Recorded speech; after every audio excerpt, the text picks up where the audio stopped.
Bonjour les amis, aujourd'hui je vous parle d'un pays comme l'Azerbaïdjan, encore l'Azerbaïdjan, qui est souvent pointé du doigt par certaines institutions, mais aussi par certains pays qui critiquent la situation en termes d'indicateurs en lien avec par exemple les droits de l'homme dans ce pays.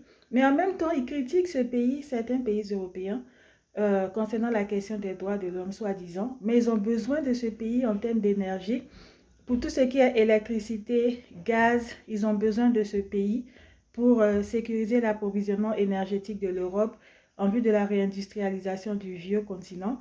Mais il y a des pays comme le Canada, il y a des pays comme les États-Unis qui sont aussi intéressés. Il y a des pays émergents comme le Brésil qui sont intéressés dans le cadre de la coopération avec ce pays par des partenariats dans le domaine énergétique, parce que c'est un pays non seulement qui vend du gaz, qui vend du pétrole, mais aussi qui vend des énergies renouvelables, comme l'énergie éolienne, l'énergie solaire et même l'hydrogène qu'il va exporter bientôt. J'en ai parlé dans ma précédente vidéo. Mais en même temps, ce pays, le président de ce pays est conscient, il a prononcé un discours où il a parlé effectivement de la nécessité de lutter contre la pauvreté, parce qu'il y a les gratte-ciel, l'urbanisation, le boom économique, la croissance économique exceptionnelle, exponentielle et extraordinaire de ce pays. Mais il y a aussi les réalités en termes de pauvreté et le président de ce pays est engagé dans la lutte contre la pauvreté. Donc, comme je disais la dernière fois, il faut plutôt encourager ce pays. Au lieu de donner des leçons de morale dans lesquelles l'Occident excelle, il faut encourager ce pays à diversifier son économie, à se tourner davantage vers les énergies renouvelables comme l'hydrogène blanc. En même temps, diversifier à travers des activités comme le tourisme et l'agriculture. Et le président de ce pays qui est lui-même engagé dans la lutte contre la pauvreté, je vais donner aujourd'hui une idée en termes de lutte contre la pauvreté. Donc, l'idée que je vais donner, par exemple, au président de ce pays qui va lui permettre d'améliorer les chiffres en matière de lutte contre la pauvreté, c'est d'axer ces actions sur les populations vulnérables que sont les femmes, particulièrement les femmes enceintes et même allaitantes. Pourquoi? Parce que ces femmes sont les plus sujettes au risque de mortalité lié à la grossesse, évidemment.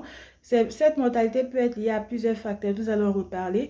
Mais ce sont des populations vulnérables et la vulnérabilité de ces femmes est aussi un facteur d'augmentation du risque de mortalité qui les concerne.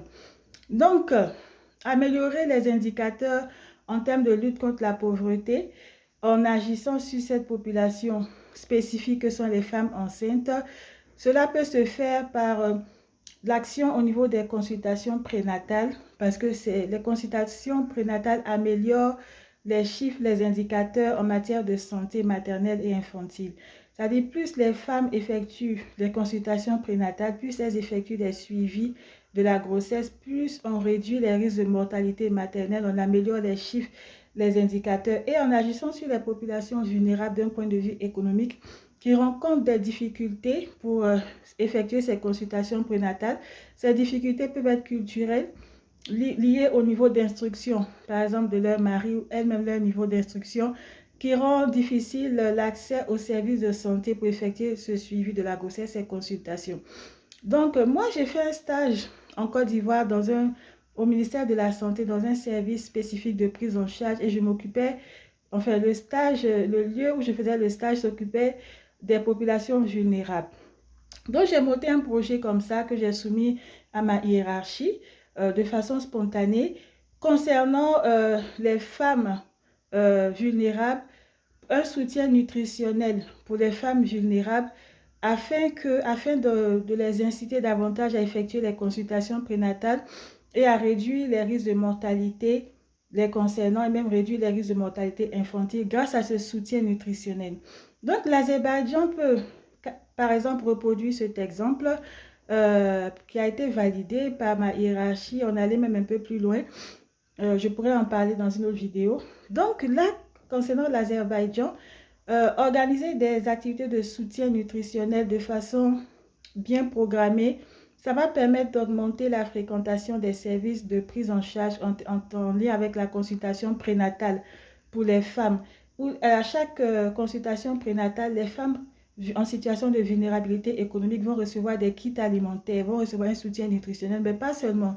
Il y aura aussi un groupe de parole qui va permettre aux femmes de conjuguer ensemble leurs efforts pour lutter contre les défis, même se donner des conseils, proposer des solutions pour faire face aux défis qu'elles rencontrent en termes de difficultés d'accès aux centres de santé qui peuvent être liés à des raisons culturelles comme des préjugés. Deuxièmement, à part le groupe de parole, le soutien nutritionnel va améliorer les indicateurs, va réduire les risques de mortalité maternelle et même infantile, par exemple le faible poids du bébé à la naissance, etc. Et aussi, des activités culinaires sont aussi prévues en plus du soutien nutritionnel. Non seulement la fréquentation régulière du site par les femmes va permettre une meilleure prise en charge pour leur santé, donc réduire les risques de mortalité, d'hémorragie par exemple liée à la grossesse ou d'infection. Et en même temps, prodiguer des conseils en lien avec l'hygiène de vie, l'alimentation pendant la grossesse et même l'hygiène de vie de façon générale. Tout ça, ça va permettre d'améliorer les indicateurs. Troisièmement, les femmes, je dirais quatrièmement, les femmes elles-mêmes, quand elles se mettent ensemble comme ça, elles ont des idées pour mener des activités économiques ensemble en groupe pour améliorer leur situation, par exemple pour l'achat du lait pour les enfants. En tout cas, elles se mettent ensemble en général. À la fin du projet, elles font des activités, elles peuvent même avoir des soutiens de partenaires institutionnels. Voilà un peu le projet que j'avais mené. C'est un projet qui permet d'associer à la fois le secteur public, les associations et les agents communautaires qui sont chargés de la prise en charge sociale, communautaire des femmes, des populations vulnérables dans le cadre de leur santé. Voilà une idée, en plus de celle que j'avais donnée précédemment, qui peut permettre à un pays comme l'Azerbaïdjan d'améliorer ses chiffres, ses indicateurs en matière de droits de l'homme, de lutte contre la pauvreté, particulièrement concernant les populations vulnérables que sont les femmes. Et en même temps de mobiliser des partenaires publics, des associations, des agents communautaires, des partenaires institutionnels et d'améliorer l'image de son pays en général. Merci.